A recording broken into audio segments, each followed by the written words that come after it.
누가복음 2장 1절부터 14절까지 말씀입니다. 신약성경 89페이지 누가복음 2장 1절부터 14절까지 말씀, 우리 한 목소리로 같이 봉독하겠습니다. 그때에 가이사 아구스도가 영을 내려 천하로 다 호적하라 하였으니 이 호적은 구레노가 수리아 총독되었을 때에 처음 한 것이라. 모든 사람이 호적하러 각각 고향으로 돌아가매 요셉도 다윗의 집 족속이므로 갈릴리 나사렛 동네에서 유대를 향하여 베들레헴이라 하는 다윗의 동네로 그 약혼한 마리아와 함께 호적하러 올라가니 마리아가 이미 잉태하였더라. 거기 있을 때에 해산할 날이 차서 첫 아들을 낳아 강보로 싸서 구유에 뉘었으니 이는 여관에 있을 곳이 없음이러라. 그 지역의 목자들이 밤에 밖에서 자기 양떼를 지키더니 주의 사자가 곁에 서고 주의 영광이 그들을 두루 비추매 크게 무서워하는지라.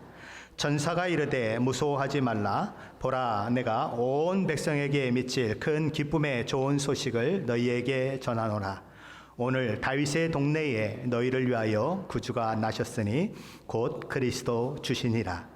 너희가 가서 강보에 쌓여 구유에 뉘어 있는 아기를 보리니 이것이 너희에게 표적이니라 하더니 호련히 수많은 천군이 그 천사와 함께 하나님을 찬송하여 이르되 지극히 높은 곳에서는 하나님께 영광이요 땅에서는 하나님이 기뻐하신 사람들 중에 평화로다 하니라. 아멘. 오늘 본문에 등장하는 로마의 황제 가이사 아구스도는 원래 이름이 가이사 옥타비아누스입니다. 그런데 원로로부터 아우구스투스, 우리 성경에는 아구스도라고 하는 그런 호칭의 칭호를 받게 되죠. 아우구스투스라고 하는 이 말은 위대하고 고귀하며 지극히 숭배받는 이란 뜻입니다. 그는 그 호칭을 받은 것에서 알 수 있듯이 탁월한 통치 능력과 또 현명하고 훌륭한 정치, 행정 능력을 가지고 있었던 사람으로서 로마 제국 최초로 황제라는 칭호를 사용하게 되는 인물이기도 합니다. 그는 점령지에 대한 정책의 일환으로서 점령지의 지방 자치를 부분적으로 허용했고 문화, 종교, 또 생활, 풍습 등을 인정해 주었을 뿐만 아니라 심지어 법률까지도 로마의 법에 크게 어긋나지 않는 한, 무리가 되지 않는 한 인정해 주었던 사람입니다.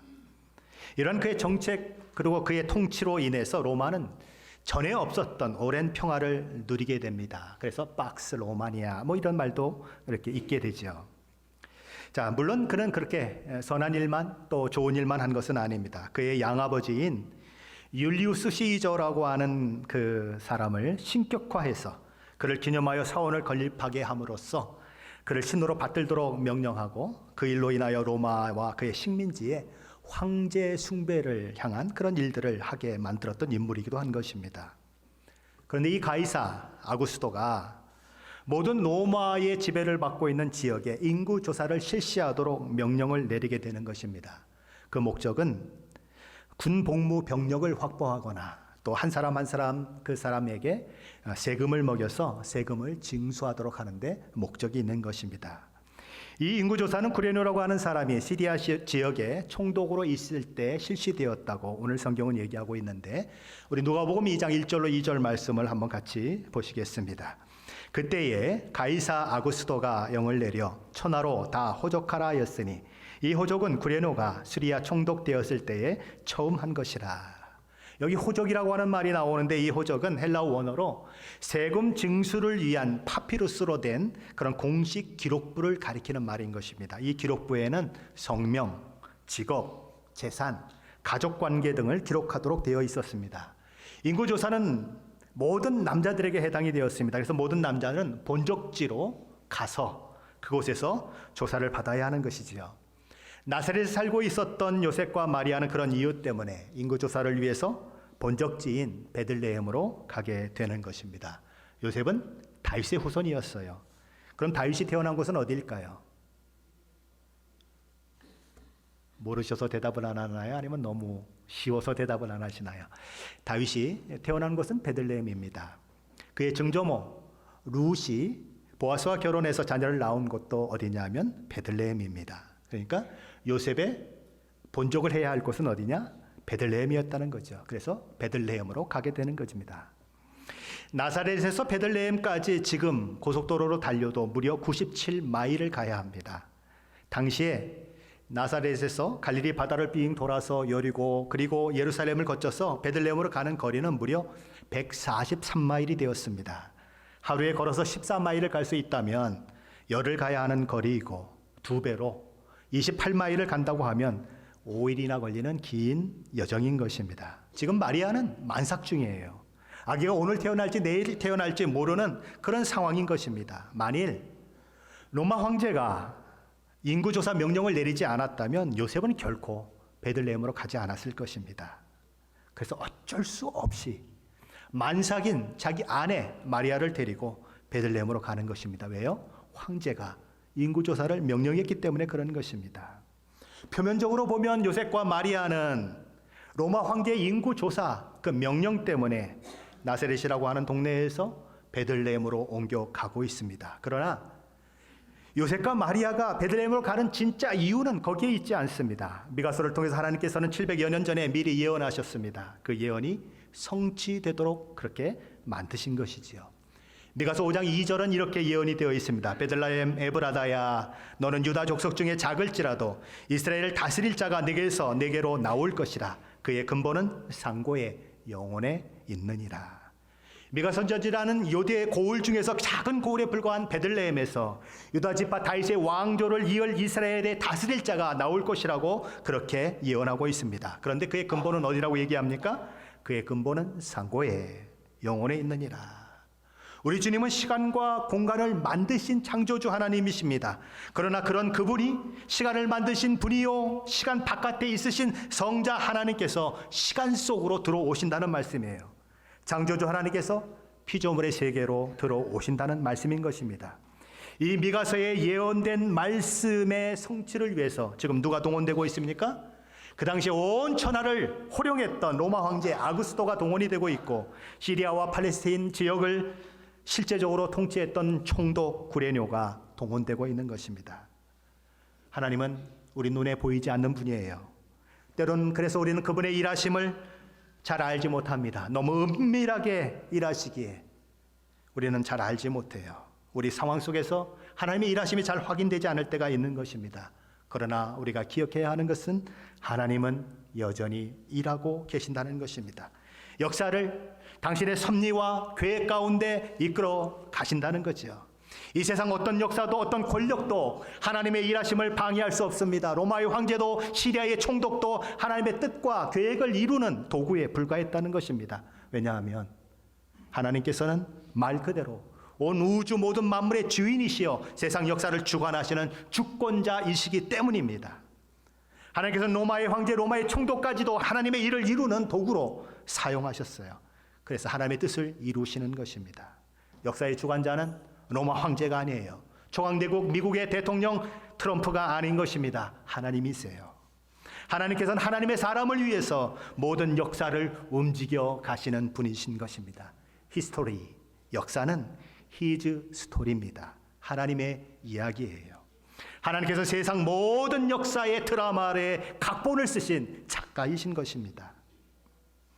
그래서 그 하나님의 각본에 의하여 요셉과 마리아는 베들레헴을 찾게 되는 거지요. 먼 길을 걸어서 베들레헴에 그들은 도착하는 것입니다. 그런데 베들레헴은 그들보다 먼저 도착한 사람들로 이미 붐비고 있었고 잠을 자고 쉬어야 할 여관은 이미 초만원이었습니다. No vacancy. 그래서 겨우겨우 찾아 들어간 곳이 잠을 자고 쉬어야 할 그런 여관방이 아니고 빈 구유등이 있는 허름한 장소였습니다. 우리 5절로 7절 말씀 한번 같이 읽어보시겠습니다. 5절로 7절입니다. 그 약혼한 마리아와 함께 호적하러 올라가니 마리아가 이미 잉태하였더라. 거기 있을 그때에 해산할 날이 차서 첫 아들을 낳아 강보로 싸서 구유에 뉘었으니 이는 여관에 있을 곳이 없음이로라. 예수님은 로마 황제의 궁전에서 태어나지 않으셨습니다. 세상 나라 가운데서 가장 작은 나라 중에 하나인 팔레스타인에서, 그것도 가장 작은 도시 중에 하나인 베들레헴에서, 그것도 모자라서 가장 초라한 장소에서 태어나 말밥을 주거나 소 여물을 주는 구유의 보자기로 쌓인 채 뉘어지셨습니다. 그런 예수님을 누가 주목하겠습니까? 예수님의 탄생을 기뻐하며 축하해 줄 사람은 세상 어디에도 없는 것입니다. 이 땅에 오신 메시아 만왕의 왕이시여 만주의 주이신 우리 주님의 탄생을 기뻐하면서 해피 버스데이 투 유 그러며 축하의 노래를 불러줄 사람은 어디에도 없었습니다.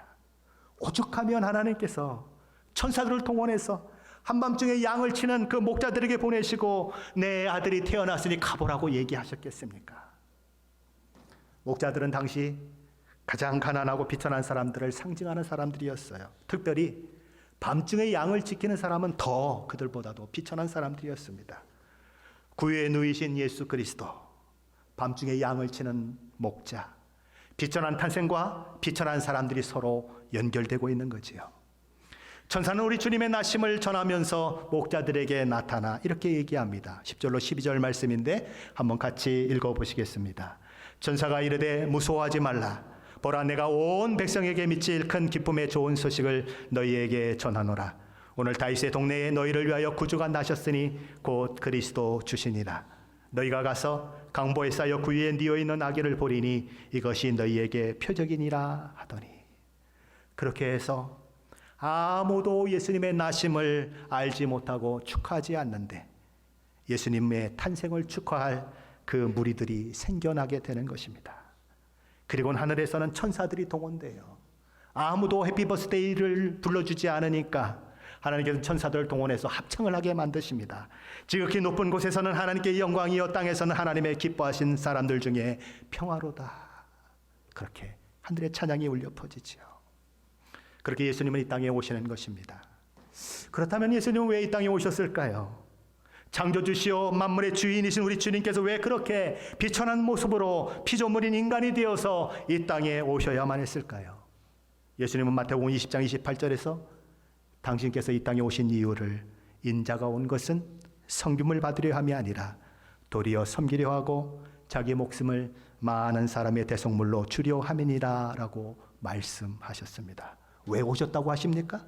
우리를 섬기려고, 우리 대신 죽어 주시려고 오셨다는 것입니다. 예수님은 왜 한 아기로 이 땅에 태어났다고 하십니까? 우리 대신 우리 죄를 짊어지시고 십자가에 죽기 위해서 오셨다는 것입니다.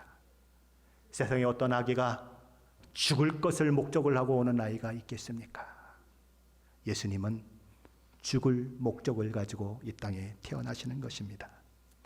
요한복음 3장 16절은 그래서 이렇게 말씀합니다. 하나님이 세상을 이처럼 사랑하사 독생자를 주셨으니 이는 그를 믿는 자마다 멸망하지 않고 영생을 얻게 하려 하심이라. 자, 그렇다면 하나님께서 우리를 그토록 사랑하신 이유가 무엇일까요? 하나님께서 우리를 그토록 사랑하신 이유는 어디에 있을까요? 우리가 하나님께서 만드신 자들이기 때문에, 하나님께서 우리를 창조하신 작품이기 때문에 하나님은 우리를 사랑하십니다. 화가가 손수 정성스럽게 그린 그 그림을 아끼는 것처럼, 배를 짓는 장인이 자기가 직접 만든 선박을 소중히 여기는 것처럼, 어머니가 자기가 낳은 아이를 자기 생명보다 더 사랑하는 것처럼 우리 하나님께서는 당신께서 친히 만드신 우리를 너무나 사랑하셨습니다. 어느 집에 어떤 한 아이가 있었어요. 그런데 이 아들이 어느 날 아버지의 잔소리가 싫은 겁니다. 아버지의 꾸중도 싫어요. 아버지의 간섭이 싫어요. 그래서 집을 뛰쳐나가 버렸습니다. 이 아들은 자기 마음대로 아버지로부터 아무런 간섭도 받지 않고 자유롭게 살고 싶었어요. 그래서 가출을 하는 거죠. 그런데 어린 나이에 가출을 했는데 이 아이가 살아갈 방법이 없는 것입니다. 이리저리 떠돌다가 결국 깡패들의 눈에 띄게 되었어요. 그의 밑에 들어가 깡패들이 시키는 그런 똘마니 역할을 하게 되었습니다. 자유를 찾아 집을 뛰쳐나왔지만 그 선택은 오히려 더 자유를 억압받는 삶이 계속되었고 이전과는 비교할 수 없는 그런 비참한 삶이 그에게 주어진 것이지요. 이런 상황에 저와 여러분이 그 아이의 부모라면 어떻게 하시겠습니까? 아이고 그놈 지독히도 말을 듣지 않더니 잘됐다 잘됐어 야 내 속이 후련하다 그러고서 두 발 쭉 뻗고 평안히 주무실 수 있으십니까? 그럴 수 없어요. 부모는 그 아이를 그들의 손에서 구출해낼 때까지 잠을 이룰 수 없는 것입니다. 그래서 아이를 구출할 수 있다면 그의 모든 재산도 포기할 의향이 있고 아이를 건질 수만 있다면 자기 생명을 내던질 마음이 있는 것입니다. 그게 뭐예요? 부모의 마음이에요. 아이가 뭐 잘난 게 있나요? 나한테 뭐 잘한 게 있나요? 없어요. 그런데 왜 부모는 그렇게 자기 생명까지 던지려고 할까요? 다른 데 있는 것이 아니고 내 자녀이기 때문에 그래요. 하나님의 마음도 그렇다는 것입니다. 하나님이 싫다고, 하나님의 말씀에 의해서 내 자유를 침해받는 것이 싫다고 하나님의 품을 떠나버리는 인생, 그래서 죄의 종이 되어 사탄의 하수인의 역할을 하면서 하나님께 원래 창조해 놓으신 그 아름다운 모습을 잃어버리고 비참한 인생을 살고 있는 인간을 하나님은 그냥 보고 계실 수가 없는 거예요. 내가 지은 자들인데, 내가 낳은 것들인데 어떻게 하랴. 그래서 어떤 희생을 치르더라도 그들을 다시 하나님께로 돌아오게 만들려고 하시는 것이고, 그래서 하나님께서 창조 때에 그들에게 주셨던 모든 복과 은혜를 받아 누리고 살도록 하시기를 원하시는 것입니다. 그래서 예수님을 이 땅에 보내신 것이지요. 누가복음 12장 6절에서 예수님은 이런 말씀을 들려주고 계십니다. 참새 5마리가 2 아사리온에 팔리는 것이 아니냐. 그러나 하나님 앞에는 그 하나도 잊어버리는 바 되지 아니하는도다. 마태복음에 보면 한 아사리온에는 참새 2마리가 팔리게 되어 있습니다. 그럼 2 아사리온을 내면 몇 마리가 팔려야 맞습니까? 4마리가 팔려야 맞아요. 그런데 2 아사리온을 냈더니 5마리가 왔습니다. 왜 그럴까요? 한 마리는 많이 산다고 덤으로 준 것입니다. 현대 사회를 살아가면서 사람들은 자신을 5번째 참새처럼 생각하는 분들이 있습니다. 덤으로 주어진 존재, 있사마나한 존재, 싸구려, 천하에 쓸모없는 인간이라고 자신을 학대하며 그렇게 살아가는 사람들이 있어요. 그래서 사람들은 자신이 무가치하고 무의미한 인생이 될까봐 전전긍긍하면서 어떻게 해서든지 자기 자신의 가치를 극대화하려고 노력하는 그런 일들이 있는 것입니다. 내가 이래봐도 누구누구를 안다고, 나의 친구는 누구라고, 그 사람이 나하고 동양이야, 나하고 같은 학교를 나왔어, 그러면서 인맥을 자랑하기도 하고, 유명 대학의 졸업반지를 끼고 다니면서 시도 때도 없이 만지작 하기도 하는 것입니다. 유명 패션 디자이너가 만든 값비싼 옷으로 자기를 치장하면서 내가 얼마나 괜찮은 사람인지 알아라고 이야기하고 싶은 것입니다. 좀 더 섹시해 보여지고 싶어서 가슴에 실리콘 보형물을 넣고 다니기도 합니다. 성형수술을 해서 이쁜 눈을 만들기도 하고 이쁜 코를 만들어 보기도 합니다. 그것이 우리의 모습이에요. 중국은 한동안 한 가정 한 자녀 정책을 유지했었습니다. 그러다 보니 조금이라도 뒤떨어진다고 싶은 아이들은 버림받기 일쑤였어요. 여자아이들보다는 남자아이들이, 몸이 성치 못한 아이보다는 건강한 아이가, 덜 똑똑한 아이보다는 똑똑한 아이가 버려지지 않고 키워질 확률은 그래서 높을 수밖에 없었습니다. 중국 고아원에서 고아들을 돌보는 사역을 했던 선교사 존 벤틀리라고 하는 사람이 있었습니다. 그는 그냥 고아원이 아니고 말도 못하고 듣지도 못하는 농아들을 위한 고아원을 섬기고 있었어요. 이 농아들은 중국이란 그 사회 속에서 알게 모르게 쓸모없는 인간이라는 굴레를 씌워진 채 버려진 아이들인 것입니다.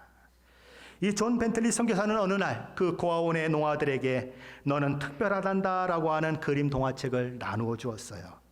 그런데 정말 놀라운 일이 일어나게 되는 것입니다. 어떤 일이 일어날까요? 존 벤틀리 선교사는 그때의 일을 이렇게 회상합니다. 농아학교 아이들과 직원들에게 책을 나누어 주자 생각지도 못했던 일이 일어났습니다. 채 몇 분이 지나기도 전에 다들 울음을 터뜨렸습니다. 나로서는 이해가 가지 않았습니다. 미국인들은 긍정적인 사고에 익숙하지만 중국에서는 형편이 다릅니다. 특히 온전하지 못하게 태어났다고 생각해서 사실상 내다 버리다시피 한 이 아이들의 경우는 더욱 그렇습니다. 그러기에 사랑이 넘치는 창조주께서 그들을 지으셨다는 사실 하나만으로도 그들은 너무나 감격하는 것입니다. 그래서 그들 자신이 다만 버려진 존재가 아니고 쓰레기 같은 존재가 아니고 하나님 앞에 특별한 존재라는 사실을 깨닫고 그들은 울고 교사들도 엉엉 우는 것입니다. 이만저만 놀라운 일이 아니었습니다. 책에서 이 내용을 보면서 너는 특별하다고 하는 이 그림 동화책이 도대체 뭘까 궁금해서 인터넷을 뒤졌습니다. 그랬더니 동영상이 나오더라고요. 제가 동영상을 몇 번을 봤습니다.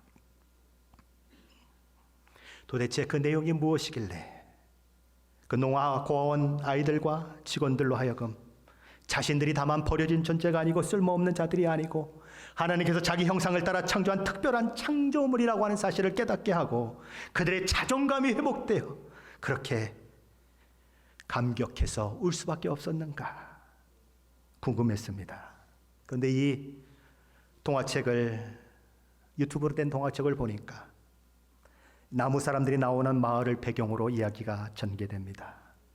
이 마을에서는 무언가 잘하거나 뛰어난 일을 한 사람, 똑똑하거나 재능이 있고 특별한 사람에게는 금으로 된 별표 스티커를 붙여주고 조금 멍청한 짓을 하는 사람, 실수하거나 잘못하는 사람에게는 즉각 벌점 스티커를 붙여주곤 했습니다. 남들이 붙여줘요. 그런데 한번 붙여주면 떨어지지가 않습니다. 엉뚱한 말을 한 사람, 걸어가다가 넘어져 머리 혹이 난 사람도 다 이 벌점 스티커가 붙여졌습니다. 그리고 1년에 한 번씩 온몸에 금별을 많이 다른 이 시장이 가장 많은 금별을 단 사람에게 특별상을 줍니다. 최고 금별상이죠. 그리고 꼴찌에게는 치욕적인 꼴찌상을 줍니다. 그래서 그 마을 사람들은 너도 나도 금별을 달아보려고 갖은 노력을 다하는 것입니다. 그리고 금별이 하나씩 하나씩 자기 몸에 붙여질 때마다 그것 때문에 너무 자랑스러워하고 기뻐하는 거지요. 그런데 그 마을에 펀치넬로라고 하는 한 아이가 있었습니다. 머시멜로우가 아니고요, 펀치넬로. 이 아이는 특별히 잘하는 것이 아무것도 없었어요. 잘하는 것이 있다면 실수를 많이 한다는 것입니다. 그러다 보니 몸에 붙는 것이라고는 모두 벌점 스티커뿐입니다. 금으로 된 별표 스티커는 한 개도 붙이질 못해요. 펀치넬로는 꼴찌의 그 불명예를 얻고 싶지 않아서 금 별표 스티커 하나라도 얻어보려고 노력합니다. 그러나 번번이 실패하고 벌점 스티커만 더 많아져 가는 거죠. 온몸이 벌점 스티커로 가득 차 있는 자신의 모습을 보면서 내가 꼴찌가 분명해. 난 아무짝에도 쓸모없는 사람이야. 난 차라리 이 동네를 떠나버리는 것이 나을 것 같아. 펀치넬로의 어깨는 축 처져 있습니다. 우울합니다. 자신감이라고는 도무지 찾아볼 수가 없어요. 누군가 이야기를 걸어오면 말까지 더듬어요.